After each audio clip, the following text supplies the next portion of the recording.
আজ আমরা এসেছি বাংলাদেশের ভয়ঙ্কর এক পরিত্যক্ত মাদ্রাসায়। যে মাদ্রাসার প্রতিষ্ঠিতা ছিল রহিমা বেগম, সে এখন মৃত।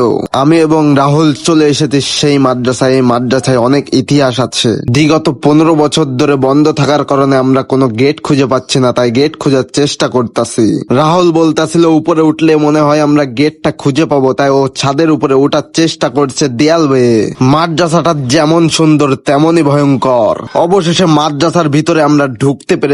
মাদ্রাসাটা কত নোংরা অবস্থায় পড়ে আছে দেখুন, বিগত 15 বছর ধরে পরিত্যক্ত পড়ে আছে। মাদ্রাসাটা কিন্তু চালু হওয়ার পরিকল্পনা চলতেছে, কিন্তু এই মাদ্রাসার প্রবলেম একটা, এখানে দুষ্টু জিন থাকে। এই জিনরা ছাত্রছাত্রীদেরকে জ্বালায়, এজন্য এই মাদ্রাসা এতদিন পরিত্যক্ত ছিল। বিগত 15 বছর পর আমাদেরকে আনা হয়েছে জিনের কোনো অস্তিত্ব আছে কিনা তাই দেখার জন্য। এখানে হাঁস মুরগি পোষার জন্য দেখেন কত বড় ঘর বানানো হয়েছিল 15 বছর আগে, কিন্তু এখানে মুরগি হাঁস তুলে মুরগি হাঁস পাওয়া যেত, কিন্তু ওদের মাথা পাওয়া যেত না। আসলে এই ভিডিওটা পুরোই কাল্পনিক, আর আমার এই ভিডিওটা যে দেখেছে সেও চুদনা আর আমিও চুদনা। তো এরম চুদনামি ব্লগ দেখতে আপনারা চ্যানেলটি সাবস্ক্রাইব করে পাশেই থাকুন।